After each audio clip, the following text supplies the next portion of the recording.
में ये सब कुछ है, इसीलिए हम संविधान ही बदल डालेंगे। उनकी अरे ये भागवत ने कहा बैठो भाई, मैं बोलता हूँ तारीख के साथ, कब बोले कहाँ बोले ये बोलता। प्लीज मोहन भागवत जी प्लीज देखिए। Okay, reference to any organization, and derogatory to any other organization should not be made. it is not a derogatory. looked into it. It is a fact, and It will be looked into. and please बोलने दीजिए। Sir, इसीलिए ये बड़ी मेहनत के बाद ये मिली है और इसका मजाक उड़ाते हैं। और आज आहिस्ता आहिस्ता क्या हो रहा है कि इनके रिजर्वेशन को कैसे खत्म करना, प्राइवेटाइज करो, रेलवे प्राइवेटाइज करो, एयरलाइंस प्राइवेटाइज करो। पूरा हो गया माननीय लोपी वैसे। पार्डन, आपका समय पूरा हो गया है। मेरा समय फिर बैठ जाता हूँ। नहीं, जो समय 1 घंटे का बिजनेस तय हुआ बिजनेस एडवाइजरी कमेटी ये में, इम्पोर्टेंट है, इसीलिए मैं ये बात रखना चाह रहा हूँ। अगर आप समय नहीं दिए, माननीय एलओपी एक मिनट, बिजनेस जब आप सब तय करते हैं मैं नहीं तय किया बीएससी में, तो आप सब लोग मौजूद होते हैं वहाँ प्लीज या कॉन्स्टिट्यूशनल अमेंडमेंट है, इसके लिए आप 3 मैंने घंटे। जो टाइम मेंशन है आपको लेके आप बोले प्लीज सर, प्लीज मैं आपको रेस्पेक्ट देता हूँ। प्लीज 3 घंटे 4 घंटे जो आप लोगों ने तय किया, किया। आप लोगों ने ही तय किया, मैंने नहीं तय किया। आपके सामने ही हुआ, प्लीज लेकिन मैं ये जानना चाहता हूँ। प्लीज नहीं, अभी एलओपी बोल रहे हैं बैठे। सर प्लीज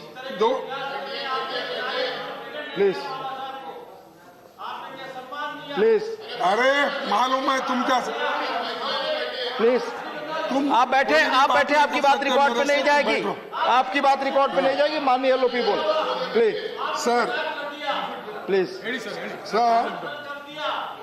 प्लीज सर, मैं आपसे यही कहना चाहता हूं कि ये जो रिजर्वेशंस भी आहिस्ता आहिस्ता खत्म हो गए पब्लिक सेक्टर्स में, प्राइवेट सेक्टर्स में, तो अंदर जाने की इजाजत नहीं है। लेकिन चंद आंकड़े देता हूं क्योंकि उधर के नेता लोगों को भी ये मालूम होने दो, खास करके अब सेंट्रल गवर्नमेंट में कितने वैकेंसीज हैं। मैं ये नहीं जानता रेलवे में कितने हैं, डिफेंस में कितने हैं, पोस्ट में कितने हैं, एटॉमिक एनर्जी में, फाइनेंशियल सर्विस में, रेवेन्यू में। आज हर इलाके में 50% से ज्यादा वैकेंसीज शेड्यूल कास्ट। और अब एक ही उदाहरण, हमारे गोयल साहब गए शायद, रेलवेज में टोटल वैकेंसीज 9,767 एससीज के लिए है और अब अनफील्ड कितने हैं, 5,559, यानी 56% वैकेंसीज। डिफेंस में 1,649 में 1,413, 85% वैकेंसीज है। पोस्ट में 1,379 में 393, 28% है। एटॉमिक एनर्जी में 72% है। फाइनेंशियल सर्विसेज 14 में क्या थी, आप बात कीजिए, वहां बैठे हैं। प्लीज ठीक है, मैं मानता हूं कोई अगर गवर्नमेंट माननीय एलओपी आप नहीं की, इसका मतलब यह नहीं कि तुम नहीं करना। प्लीज एलओपी आप एड्रेस करें प्लीज। और रेवेन्यू में, और इसके बाद सर आपको और एक सेंट्रल यूनिवर्सिटीज में एससी 2,251 पोस्ट है टोटल, वैकेंसीज 1,084, 48%। एसटी 1,117, उसमें 604 वैकेंट, 54% वैकेंसीज है। ओबीसी अदर बैकवर्ड क्लासेस 2,991, उसमें 1,684, 56% वैकेंसीज है। और ये सब वैकेंसीज क्यों है कि भर्ती नहीं करना चाहते हैं और वो ये चाहते हैं कि अश्योर्ड जॉब। नहीं, please, no, not allowed, please let him continue, schedule caste please आप समाप्त, जो not allowed, job, nothing is going on record, please आप अपनी बात करें प्लीज। शेड्यूल कास्ट को जो अश्योर्ड जॉब मिलते हैं उस अश्योर्ड जॉब को खत्म करने की एक साजिश चल रही है। तो इस साजिश मेन इसके पीछे यही है कि ये लोगों को कोई अश्योर्ड जॉब न मिले और फाइनेंशियली वीक रहे और फिर अपने पीछे जैसे गुलामगिरी में थे वैसा रहे, ये उनके मंशा है। तो इसीलिए मैं आपसे निवेदन करूंगा और आखिरी यही बात कहो कि मैं अपने शब्द को खत्म करूंगा। एक, how long shall we continue to live, ये बाबा साहब अम्बेडकर ने बोला है। How long shall we continue to live this life of contradictions? How long shall we continue to deny equality in our social and economic life? If we continue to deny it for long, we will do so only by putting our political democracy in peril.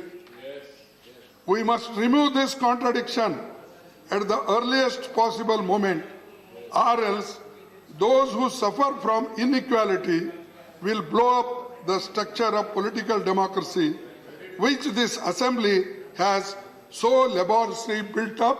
ये बाबा साहब अम्बेडकर ने constituent assembly का जिस वक्त संविधान पेश कर रहे थे उस वक्त उन्होंने भाषण दिए।